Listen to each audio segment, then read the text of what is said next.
Okay, chaos in the kitchen. I woke up deciding I wanted to make ciabatta buns this morning. And I've got such an easy recipe. So it's a sunny day, so it'll prove in the sun.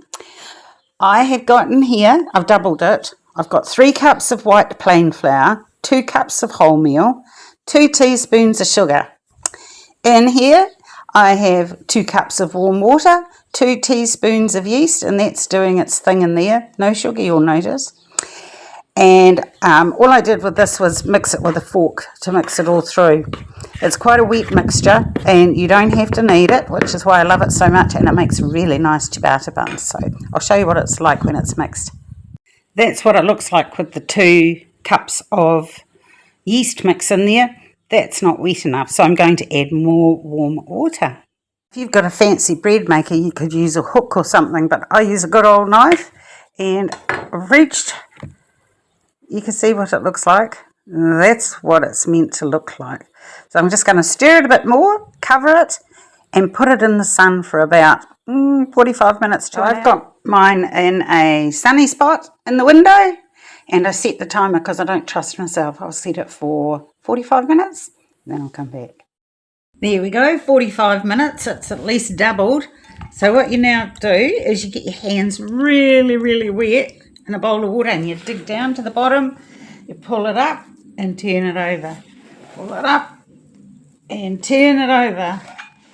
Pull it up and turn it over. Whoops, bit more water. Pull it up and turn it over. That's it. Cover it up another 30 minutes. Okay, so we're going to do this 2 more times, but just to show you what it looks like after it's 30-minute rest. We just do the same thing again, and I'm going to do this twice more.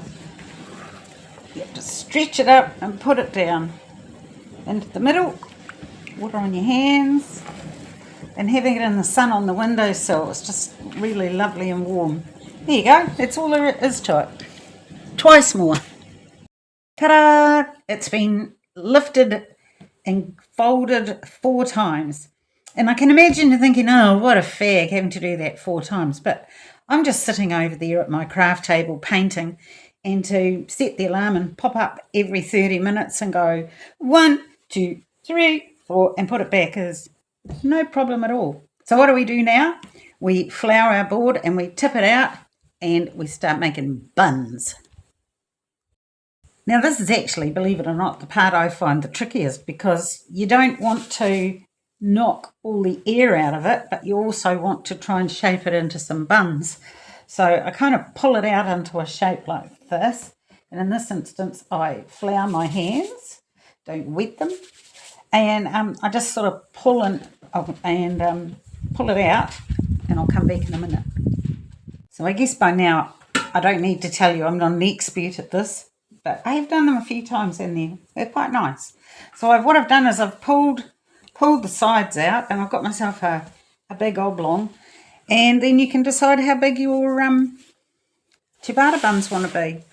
I like to use one of these that I got off Temu for next to nothing, as it just makes it so much easier. It cuts it all up into shapes for you.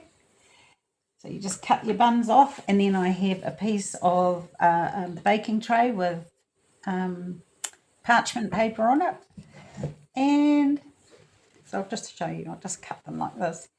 Then I let them rise for 30 minutes on the tray and bake them at 200 for around, I think it's 15 minutes, but I'll double check that before I come back to you. 30 minutes rising, it's 200 degrees for 20 minutes, and I like to give them a little dusting of flour before I put them in the oven. Here we go.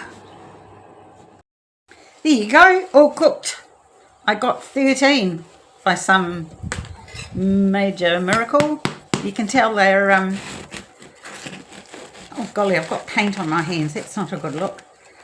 But they're lovely, absolutely lovely inside and yummy. I have to figure out what I'm going to have on them for lunch.